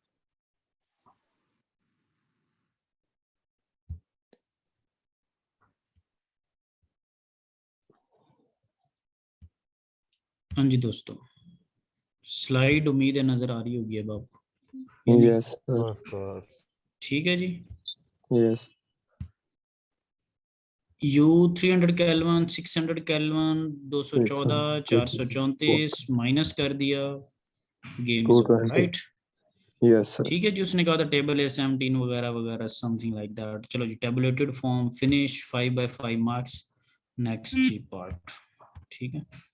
नेक्स्ट में उसने कहा था जी यूजिंग जो है वो टेबल A2C और फंक्शनल फॉर्म। कोई बात नहीं जी, फंक्शनल फॉर्म कर लेते हैं table A2C, no problem at all. Find out आप क्या कर रहे हैं? Internal energy, change in internal Internal energy, energy. Internal right. So एक में सीगल की जो है वो रू आ चुकी है जो कि ऑथर है। सो अच्छा जी, अब बुक पे आते हैं वापस, और टेबल A2C। आई होप सो कि टेबल आपके सामने होगा, ठीक है, या नहीं है? So table बॉयज सामने है. टेबल सामने, अगर टेबल सामने है तो क्या ही बात है फिर जी, टेबल सामने। ओके फाइन, टेबल दोस्तों अगर सामने है तो टेबल के ऊपर टेबल का जो नंबर है, टेबल A2C कुछ थोड़ा थोड़ा वो A2 बता रहा लिखा था, है सर. A2 और साथ में C, that is due to Yes. the badam. Okay, okay. Yes, sir. So as a function of temperature that is fine। ये जी फंक्शन लिखा हुआ है, ठीक है, जिसकी कि आपने इंटीग्रेशन करनी। ये क्या लिखा हुआ जी? Function. Function. फंक्शन, फंक्शन, ठीक है जी। सो अच्छा, मुझे आप ये बताएं कि सी, ये क्या उसको कहते हैं, सीपी का ताल्लुक जो है वो डेल्टा एच के साथ है या डेल्टा यू के साथ? So delta U के साथ. जी गौर से जी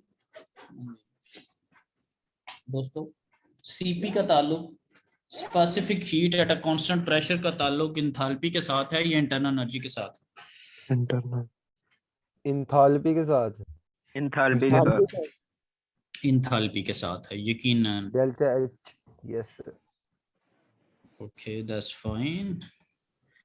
ओके बॉयज जी, सीपी का ताल्लुक, तो ये तो फिर काम खराब हो गया, आपने तो इंटरनल एनर्जी फाइंड आउट करनी है, क्या ख्याल है? Yes. परेशान नहीं होना। अच्छा, अब ये देखें, कोई इसमें परेशानी वाली बात नहीं है। उसने चेंज इन इंटरनल एनर्जी कहा हुआ ना, तो चेंज इन इंटरनल एनर्जी का ताल्लुक होता है CV के साथ, ठीक है। लेकिन ये फंक्शन दिया हुआ CP की फॉर्म में, कोई प्रॉब्लम नहीं। अभी मैंने एक इक्वेशन लिखी है, अगर आप देखें CP is equal to CV plus R, नजर आ रही? Yes sir. सो अगर आपको CP पता है और R वैसे ही आइडियल गैस कांस्टेंट है, तो CV भी मेरे पास निकल आएगा। CV क्या बनेगा? CV is equal to CP minus R। CP minus sir. R। ये सर तो यानी कि माइनस कोई आर। परेशानी वाली बात नहीं है हमारे लिए, ठीक है।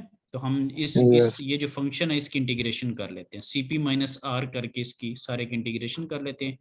कांस्टेंट वैसे बाहर आ जाना है, ठीक है, उसकी इंटीग्रेशन 1 हो जानी है, लिमिट्स वगैरह उस पर लग जाएंगी। अब ये देखिए A plus BT plus CT plus DT cube, इसका मतलब ABCD देखिए कांस्टेंट आपको नजर आ रहे हैं, ABCD टेबल के अंदर, Yes. यस सर आ रहे Yes, sir. ठीक है। That is A, that is B, B. That is C, that is Yes, D, right. और T Yes. क्या है? ये टेम्परेचर है, जो कि उसने अभी बताया हुआ था कि 300 केल्विन है, 600 केल्विन है, ये है वो है, ठीक है, सारी चीजें, राइट। Yes. और ये भी आप देखिए कि CP के ऊपर बार लगा हुआ है, ये जो फंक्शन लिखा हुआ उसके ऊपर क्या है? बार है, ठीक है। तो उसका Yes. क्या मतलब है कि ये जो इक्वेशन होगी वो CP bar is molar equal to basis. CV bar plus RU होगी। मोलर बेस वाली इक्वेशन है क्या जी? मोलर Molar बेस, क्योंकि base. लिखा हुआ है T in kelvin, CP in kilo joule per kilo mole per kelvin, right. सो वो भी कोई Yes. परेशानी वाली बात नहीं। CP bar is equal to CV bar plus RU, ठीक है। और ABCD ये सारे कांस्टेंट भी मेरे पास। अब स्लाइड पे वापस जरा चलते हैं ताकि परेशानियां खत्म हो। Clear all drawings, fine, okay जी। So we are back to the slide जी। और इस पे ऊपर अगर आप देखें, वही मैं गया और वहां से मैंने बुक से ये फंक्शन ले आया, ठीक है। और ये भी मैंने आपको बताया है कि इंटरनल एनर्जी का ताल्लुक CV के साथ होता है, तो CV bar is equal to CP bar minus RU। अभी RU. आपको मैं समझा के आ रहा हूँ बुक के Yes, ऊपर, sir. ठीक है। तो आप CP बार की जो वैल्यू है वो प्लग इन कर दें, जो कि आपने ऊपर से लेके आए हुए हैं। तो वो आपने सारी लिख दी, A plus BT plus CT square plus DT cube. और A और RU को आपने इकट्ठा इसलिए कर लिया होगा क्योंकि ये दोनों कॉन्स्टेंट्स हैं। क्या हैं जी? Constant. कॉन्स्टेंट्स हैं, ठीक है। और कॉन्स्टेंट की इंटीग्रेशन आपको पता है कि वो वेरिएबल आ जाएगा, उसके ऊपर आप डायरेक्ट लिमिट्स अप्लाई कर दें। सो जी स्टार्ट इंटीग्रेटिंग, और T1 से लेके T2 तक आपने उसको इंटीग्रेट कर दिया। अब आप इंटीग्रेशन के चैंपियन हैं कि कांस्टेंट की क्या इंटीग्रेशन आएगी, BT की क्या होगी, BT स्क्वायर बाय 2, और CT स्क्वायर की क्या होगी, CT क्यूब बाय 3, और DT क्यूब की क्या होगी, DT 4 बाय 4। समझ रहे हैं ना?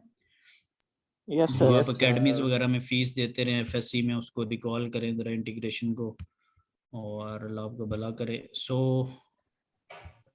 We will end up with delta U, ठीक है जी। और kilo joule per kilo mole, आपको फर्क आज क्या नजर आया है? डेल्टा U के यूनिट पहले क्या लिखते थे, आज क्या बन गए? पहले क्या लिखते थे? किलो जो हाँ जी, क्या लिखते? पर Per पे अड़ kg. गए, पर केजी, किलो ठीक है। जूल पर बादाम, केजी सर। बादाम की किलो कमी है जूल। सिर्फ, अदरवाइज ना अड़ते आप, ठीक है। तो भाई ड्राई फ्रूट खाया करें, मजाक के अलावा भी जरूरी है, ठीक है। तो अब किलो जूल पर किलो मोल भी इसलिए है क्योंकि आपके पास पूरी इक्वेशन Molar. वैसे है ना। Yes, sir. अब इसको कर सकते हैं सेट, आपके पास मोलर मास आपको पता है, ठीक है, फ्रॉम द टेबल M जो है मोलर मास। तो जो आंसर आया उसको मोलर मास से डिवाइड कर दें तो आप किलो जूल पर केजी में वापस आ जाए, क्योंकि इंटरनल एनर्जी तो वही है ना, किलो जूल पर केजी है ना, क्या ख्याल है? तो बार बार Yes. आपको कहता हूँ कि अगर हमारे पास डेटा मौजूद हो तो हम ठीक कर सकते हैं। अब ये जो इंटीग्रेशन के थ्रू आंसर आया और जो टेबुलेटेड आंसर आया उसमें जस्ट 0.8% का फर्क है, यानी कि लेस देन 1% का फर्क है, ठीक है। तो ऑलमोस्ट तो सेम चीजें चल रही हैं। अब आप आगे देखिए एवरेज वैल्यू। तो एवरेज वैल्यू का जो हमने फॉर्मूला देखा वो क्या था कि DU is equal to CV average और T2 T2 minus minus T. T1। तो T2 T1 आपको पता है। अब मजे की बात कि ये जो CV एवरेज है उसका मतलब है कि CV एट एवरेज टेम्परेचर। तो एक टेम्परेचर आपके पास 300 है और एक 600 है, तो दोनों 450. टेम्परेचर की जब आप एवरेज ऐड लेंगे तो दैट करके विल बी 450। 2 पे डिवाइड कर Yes. Yes that sir. Will be 450। 450. तो 450 का क्या मतलब है कि CV 450 केल्विन के ऊपर। तो अब CV हम टेबल से देखते हैं A to B से। CV 450 केल्विन के ऊपर, तो वो हमें नजर आ रही 0.733 किलोजूल पर 0.7 केजी पर केल्विन। इसको देख भी लेते हैं जरा, 450 पे देखनी और CV देखनी है जी हमने। ओके फाइन, ओके जी, नो प्रॉब्लम एट ऑल। ठीक है जी। अब ये जिस पे आप रुके हुए थे अभी C में, तो आपके पास CP CV है कोई नहीं, 2B में हमारे पास ये चीजें आ जाएंगी। ओके जी, आपका टेम्परेचर कितना था दोस्तों, बोला जरा, जस्ट रिकॉल मी। 450 450। और सब्सटेंस कौन सा था, air, right, yes sir. Air. Carbon sir. डाई नहीं लेनी, नाइट्रोजन नहीं लेनी, हाइड्रोजन नहीं लेनी, समझे ना, एयर। सो Yes एयर के sir. ऊपर 450 केल्विन, दैट इज 733 450 केल्विन। और उसके ऊपर yes sir. CV 0.733 समझ लगी ना। इस तरह अगर CP लेनी है तो ये पड़ा हुआ है, yes ठीक है। और CP ओवर CV जो रेशो होती है वो K के अंदर पड़ी हुई चीज, ठीक है। yes sir. ठीक हो गया जी। और आप आ yes जाएं जी उधर वापस अपने,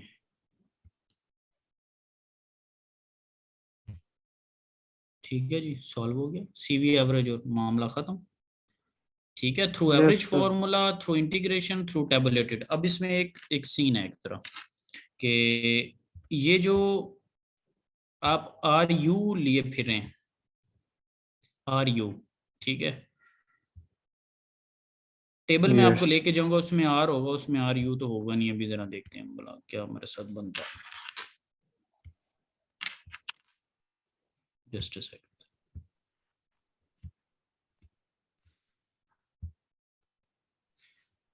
जी सर, अगर मैं RU यहाँ नहीं पर है। आ जाऊं तो ये देखें, ideal gas, specific heats of various common gases.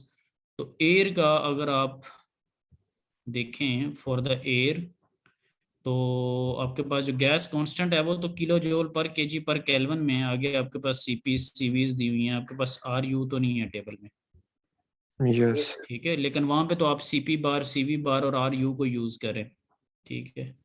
yes मामला खराब हो गया, हाँ जी, मामला खराब। हाँ आपने क्या सर. काम कर रहे हैं, आपने खराब नहीं हुआ, आपने पता क्या करना है, घर से हर बंदे ने, क्योंकि इस पे वाइवा होगा, जरा आपने क्या देखना है कि एक ये दिया हुआ है मोलर मैस 28.97, ठीक है, और एक गैस कांस्टेंट दिया हुआ है 0.870, ठीक है। आपने RU के यूनिट्स निकालने हैं कि RU के यूनिट्स क्या स्लाइड में दिए भी हुए, ठीक है।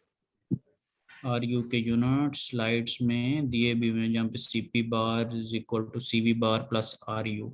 तो आपने ये देखना है कि ये जो R है उसके साथ मोलर मैस को क्या किया जाए कि RU बन जाता है। क्या करना है जी, R के साथ मोलर मैस को क्या सलूक किया जाए कि दोनों मिलकर आपके पास RU आपको दे दें। आपको नहीं भी पता कि ये कैसे मिलाएंगे तो RU बनेगा, क्योंकि आप RU के यूनिट को देखेंगे और फिर R और मोलर मैस के यूनिट्स को देखेंगे, यार इनको ऐसा क्या करूं कि आपको बस चीज बन जाएगी, ठीक है। तो ये आप सबके करने के लिए छोड़ रहा हूँ, ये आपने काम करना है, ठीक है। अगर आप नहीं करेंगे तो उसको असेस करने के बड़े वेज होते हैं, उसको किसी भी पॉइंट के ऊपर असेस किया जा सकता है। अच्छा जी, और अल्लाह आपको भला कर रहे हैं। और ये दफ़ा दोबारा उस पर मैं आपको फोकस करवाता हूँ ज़रा। ये चीज़ है बेसिकली, ठीक है, कि आपके पास इनके तो units kilo joule per KG पर केल्विन में, लेकिन RU के जो यूनिट्स हैं उनके kilo joule per kilo mole per kelvin के अंदर है, ठीक है। तो आप ऐसा क्या काम करें कि आपके पास RU बन जाए। देखिए ना यहाँ पे भी उसने लिखा 300 केल्विन पे CV ये है, CP ये है, R ये है, ये भी हम सारे टेबल से देख के आ रहे हैं। लेकिन RU कैसे निकल आया, R तो वो था, तो RU कैसे आ गया, ये यूनिट सब लिखे हुए हैं सारे। तो इस पे थोड़ी आप वर्किंग करके अगली दफ़ा मुझे बताएंगे कि सर हमने R पे मोलर मैस में ये वर्किंग की है और RU हमारे ख्याल में ऐसे निकलता है, ठीक है। क्योंकि R 0.87 है और जो आपके पास मोलर मैस है वो 28 कुछ है, ठीक है। सो RU8 किस तरह से आ गया समहाउ, ये अगली दफा इस पे जो है ना वो हम डिस्कशन करें। मेरी बातों में सारे आंसर्स हैं, लेकिन मैं चाह रहा हूँ कि ताकि आप थोड़ा दिमाग को हिलाएं। यस यस इसको जस्ट मैं रीड आउट आपके सामने कर देता हूँ कि ये इसमें आपके पास कैसे, यहाँ पे ब्रिटिश यूनिट खैर दिए हुए हैं लेकिन नो इशू एट ऑल। इसमें क्या है कि insulated rigid tank initially contains 1.5 pound mass of helium. क्या चीज़ है ये जी? हीलियम। हीलियम, ठीक है। हीलियम ये भी आपके पास रियल गैस है, जैसे एयर थी वैसे हीलियम है। यानी कि अब इस पे अगर वर्किंग करनी है तो ऑब्वियसली हम हीलियम पे करेंगे। कुछ टेम्परेचर दिया हुआ है, कुछ प्रेशर दिया हुआ है, और पैडल व्हील जो है with the power rating of this horse power, वो जब स्टैंडर्ड आप कर रहे होंगे तो ऑब्वियसली किलोवाट्स के अंदर दी होगी। Is operated with in the tank for 30 minutes, time भी दिया हुआ है, यानी कि पावर भी दी हुई है, टाइम भी दिया हुआ है। इससे शायद हो सकता है आपको इलेक्ट्रिक वर्क निकालना पड़े या शॉर्ट वर्क निकालना पड़े, जो वर्क इन होता है वो हम फिर कर सकते हैं। ठीक है, तो अगर इस पे देखें बाद में जाके अगर एनर्जी बैलेंस, अब हीलियम भी गैस है, रियल गैस है, नेचुरल गैस के तौर पे अज्यूम की जा सकती है। अगर अब नेचुरल गैस के तौर पे मैंने ये जो फिक्रा बोला अज्यूम की जा सकती है, मैं क्यों अज्यूम करूंगा? मुझे क्या बेनिफिट है इसका आपको तंग करने का, परेशान करने का, by assuming it as a natural gas? Is there any benefit? ये बस काम को बढ़ा रहा हूँ जी। जी दोस्तों, भाई अटेंडेंस पार्टिसिपेशन ओरिएंटेड भी हो सकती है ना। Yes sir. हाँ जी, बताइए Yes. जरा फिर। ये क्या बेनिफिट है अभी तक, क्यों करता है ये? क्यों रियल गैस को नेचुरल गैस, आइडियल गैस के तौर पे ज्यूम करता है? खैरियत तो है बुक वाले को? कोई परेशानी है ऑथर के साथ? No sir. क्या तो फिर ये पागल हो गया है कि हमें हीलियम है और एयर है, वो हर दफा ही कहता है कि चलो जी इसको आइडियल गैस ले लो। क्या परेशानी है इसका? Is there yes any sir, उसमें कोई स्पेसिफिक चेंज नहीं एडवांटेज? ना हो रही। सर आइडियल जी जी बताएं। यस सर, एडवांटेज क्या है जी बताएं। जी बताएं एडवांटेज भैया, अगर कोई पता है तो। हाँ, क्यों सर हर अगर दफा वो? उसको केमिस्ट्री के लिहाज से देखें तो जो आइडियल गैसेस होती हैं वो स्टेबल होती हैं, क्योंकि उनका वो शेल जो है वो फिल अप होता है। ठीक तो है ठीक है। तो यहाँ पर जो उसकी आपने साइकी रीड की है, यहाँ पर क्या, क्योंकि यहाँ पे might be he is not interested in terms of bonding और वैलेंस शेल और उस तरह से, सो यहाँ पर क्या आपको फील हुआ? सर यहाँ पे ये हो सकता है कि जो सी आइडियल गैस है उसके ऊपर सारे लॉज होल्ड करती हैं। ठीक है, सही है, बिल्कुल। बॉयल चार्ल्स और सारे लॉज को लगा के PV is equal to RT की इक्वेशन आप यूज कर सकते हैं। समझ लगी ना बात की, जिसकी वजह से वो बार बार assumptions करता है, और फिर उनके आइडियल गैस का आपके पास टेबल भी है, वो टेबल भी यूज कर लेता है, कुछ इक्वेशन से डेटा ले लेता है, कुछ टेबल से डेटा ले लेता है, और वो चीज़ों को सॉल्व आउट कर रहा है। क्योंकि अगर आइडियल गैस ज्यूम नहीं करेगा तो ना तो आइडियल गैस का टेबल यूज हो सकता है, ना आइडियल गैस का फॉर्मूला यूज हो सकता है। सही है, तो वो अपनी किसी पर्पज की बेस के ऊपर ये चीज़ें कर रहा है। तो अब मेरे क्वेश्चन का आंसर मिल गया आपको? जी सर। Yes sir. ठीक है, सो यहाँ पर अगर देखें, नॉट अ बिग डील के क्या यूनिट्स हैं, हम जस्ट कॉन्सेप्ट्स को डिस्कस करें। तो यहाँ पे देखिए कि वो शाफ्ट वर्क उसने निकाला हुआ, the amount of paddle wheel work done on the system ना। तो शाफ्ट को जब आप घुमा रहे हैं तो वर्क क्या होता है? Power into time. पावर भी उसके पास दी थी हॉर्स पावर में, जो कि किलोवाट्स में भी हो सकती है, टाइम भी उसके पास दिया हुआ था हॉर्स में, जो कि सेकंड्स में भी हो सकता है। तो हम वर्क निकाल लेंगे पावर इनटू टाइम करके, पावर भी गिवन थी, टाइम भी गिवन था। ठीक है, और फिर आपके पास और क्या उसकी फाइंडिंग्स हो सकती हैं? नेक्स्ट में आपके पास जो चीज़ आपसे डिमांड कर रहा है पार्ट बी में, द फाइनल टेम्परेचर और final pressure of the helium gas. ठीक है, आपसे फाइनल टेम्परेचर पूछ रहा है, ठीक है, और इनिशियल टेम्परेचर हमें दिया हुआ है। ठीक है, 80 फॉरनाइट में, यहाँ पे ऑब्वियसली तब हमें डिग्री सेल्सियस में दिया होगा। ओके जी, सो हम क्या कर सकते हैं, यहाँ पे एनर्जी बैलेंस उसने इक्वेशन यूज की है। लेट्स सी कि how it is useful for us, किस तरह से उसने यूटिलाइज की है। जैसे पिछली न्यूमेरिकल्स के अंदर एनर्जी बैलेंस इक्वेशन यूज करता था, फिर मैं आपको बताता था कि ये क्या हो रहा है, क्यों उसने ऐसे यूज किया है। यहाँ पे भी अभी देखते हैं कि आपके पास E in minus E out is equal to delta E, और डेल्टा ई आपको पता है कि उसके अंदर चेंज इन किनेटिक हो सकती है, पोटेंशियल हो सकती है, लेकिन स्टेशनरी सिस्टम्स हैं किनेटिक पोटेंशियल सारी जीरो होती हैं। हम जस्ट उसके अंदर इंटरनल एनर्जी को डिस्कस करें। और इस साइड पे हमारे पास देखें तो कोई हीट इन नहीं है, कोई हीट आउट नहीं है, वो भी जीरो है। क्लोज सिस्टम है, मैस इन नहीं है, मैस आउट की वजह से एनर्जीज नहीं है, वो भी जीरो है। वर्क हो सकता है कि उसने बाउंड्री वर्क किया हो, या कोई इसने उसके ऊपर वर्क इन किया हो, कोई हमने इलेक्ट्रिक वर्क इन नहीं किया क्योंकि कोई इलेक्ट्रिक हीटर नहीं लगा, कोई बिजली का कनेक्शन ऐसा कुछ डिस्कस नहीं हुआ। हाँ, पैडल व्हील डिस्कस हुआ है जो कि शाफ्ट वर्क इन है, मैकेनिकल वर्क इन है, तो हमने इक्वेशन में लिख दिया डब्ल्यू शाफ्ट इन। ठीक है, एज अ रिजल्ट हमें अगर आप तस्वीर को भी देखें तो that is the rigid tank, इसका कोई बाउंड्री इसकी मूव नहीं कर रही, कोई डब्ल्यू बी नहीं है, कोई आउटपुट वर्क नहीं है आपके पास, समझ रहे हैं। सो इक्वेशन में जस्ट जो एक चीज आई है वो डब्ल्यू शाफ्ट इन है। अच्छा, आपके सामने मैंने सारी चीजों को जीरो करके सिर्फ W shaft in is equal to delta U लिखा है। किसी को इस पे कोई इतराज कि ये सारे कैसे खत्म हो गए, डिस्कस करके ऑब्वियसली खत्म किए हैं अभी। आपके ख्याल में कि यहाँ पे कोई फैक्टर आ सकता है जी सर जी आपने खत्म कर दिया? No sir. No sir. ठीक है, तो डेल्टा यू जो कैप्स में आप उसको यूज नहीं कर सकते, पता है आपको क्यों नहीं यूज कर सकते? क्योंकि टेबल स्पेसिफिक में होता है। ठीक है, तो उसको करने के लिए आप क्या करें, उसके साथ मैस को मल्टीप्लाई कर दें। क्या करते हैं जी?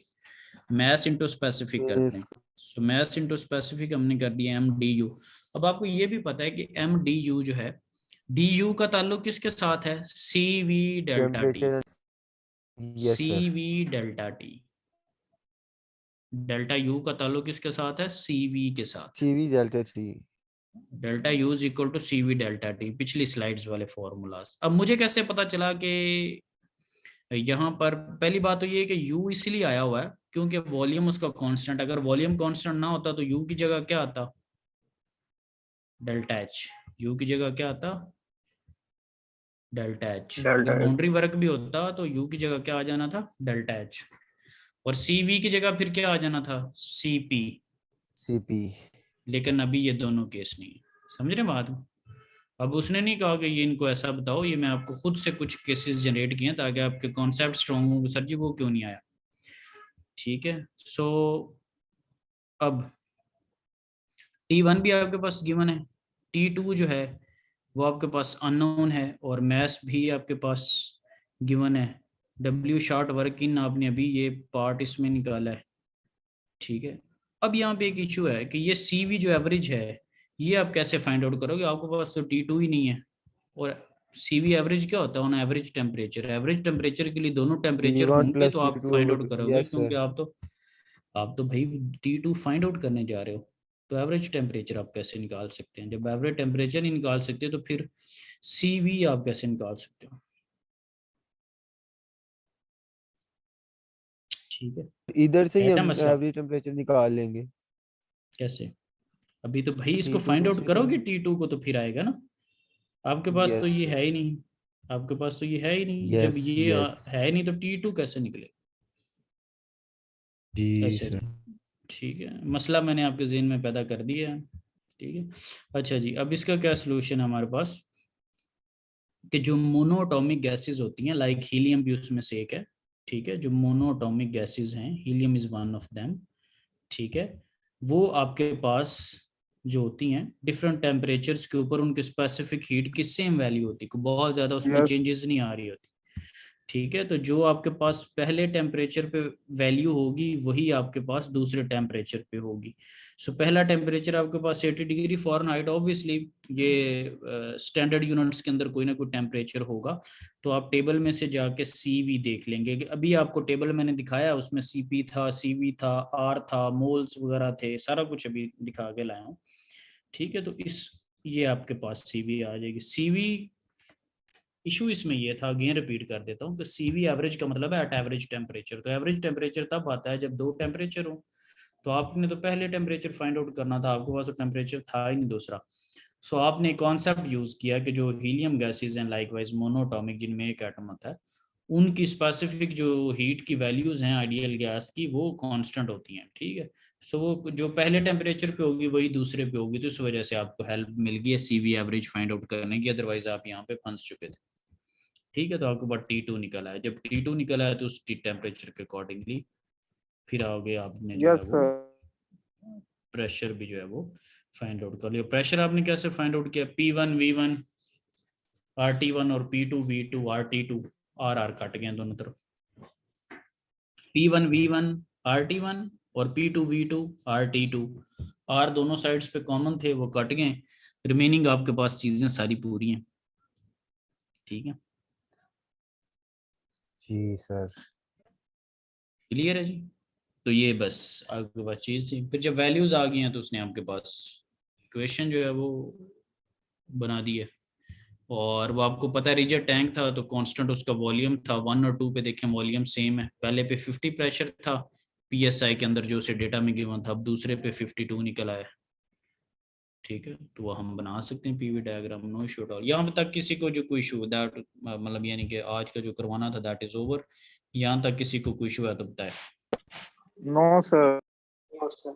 ओके जी, तो आपने करना है कि आप जो होमवर्क सुन लें ज़रा, कि ये जो आपके पास थ्रू इंटीग्रेशन वाला था, इस सारे को आपने हैंड रिटन सॉल्व करना है। समझ लगी बात की? इस सारे को हैंड रिटन सॉल्व करना है और हैंड रिटन सॉल्व करके ये वाला आपने आंसर निकालना है। मैं एक जगह पे कोई ना कोई लिंक क्रिएट करूंगा, वहां पे आपने अपनी तस्वीर या कोई भी जो चीज़ है वो पेस्ट कर देनी, ताकि मुझे पता चले कि इन्होंने इंटीग्रेशन करके काम किया। ठीक, अच्छा जी, और अगली चीज़ सुन लें जी। अगला आपने काम क्या करना है कि ये आपके पास एग्जाम्पल है 4.9। ठीक है, अब साहब जरा 8 एग्जाम्पल करवाई हैं, तो एक एग्जाम्पल ऊपर से देख के तो पढ़ने के काबिल हो गए होंगे ना, मैं इतना तो ज्यूम कर सकता हूँ। क्या ख्याल है? Yes sir. ठीक है, Yes, 8 sir. करवाई हैं और 9वीं तो खुद, इसको भी आपने खुद से करना है, इसको खुद से। इंशाल्लाह सर। ठीक है, दोनों को, और नोट्स बने होने चाहिए। समझ लगी बात की? तो क्या काम दिया है जी? एग्जाम्पल 4.9 और 4.7 के पार्ट बी की इंटीग्रेशन। ठीक है, तो ये आप कर लेंगे, एक PDF बना लेंगे, फिर मैं एक लिंक क्रिएट कर दूंगा, उस पर आप मुझे दे देंगे, मैं फिर उसको देखूंगा और फिर मुझे पता चलेगा कि ये क्या काम कर रहे हैं। तो ये जरूरी है, ठीक है ना, क्योंकि हमने ग्रेड्स क्या लेने हैं, अच्छे वाले। Yes sir. ठीक है, हाँ जी, ठीक है जी। बाकी आप प्रैक्टिस करते रहा करें, किसी को कोई इशू वगैरह हो तो वो मुझे बताता रहा करे, क्योंकि मैं गाइड कर सकता हूँ, मोटिवेट कर सकता हूँ, आपकी जगह पे काम नहीं कर सकता। क्या ख्याल है? Okay sir. ठीक है, यस सर। तो अटेंडेंस में कौन कौन एब्सेंट है आज? 2 लोग नहीं नजर आ रहे, 3 बल्कि। हाँ जी, बता दें, नहीं तो मैं छानबीन तो फिर मैं करके निकाल लूंगा। चलो खैर, ठीक है जी, that's sir all about today. Kamran है। हाँ हाँ, वो मैं जब लिस्ट करूंगा उसको तो मैं उसको देख लूंगा। सही है, आपको हमें बाद में कहेंगे कि आपने सर को कह दिया, अच्छा भला ये वो, और मेरे पास लिस्ट है, मैं उसमें देख लूंगा, परेशान ना हो। ठीक है, ओके सर। ठीक है जी बॉयज, एनी इशू, कोई मसले मसाइल? No sir. ठीक है जी, नो सर। ओके नो जी, sir. Thank you very much जी। कोई मसला मसाइल हो तो Thank you, आप sir. पूछ लिया करें। ओके जी, अल्लाह हाफिज। अल्लाह हाफिज ओके सर। सर, अल्लाह हाफिज। अल्लाह हाफिज।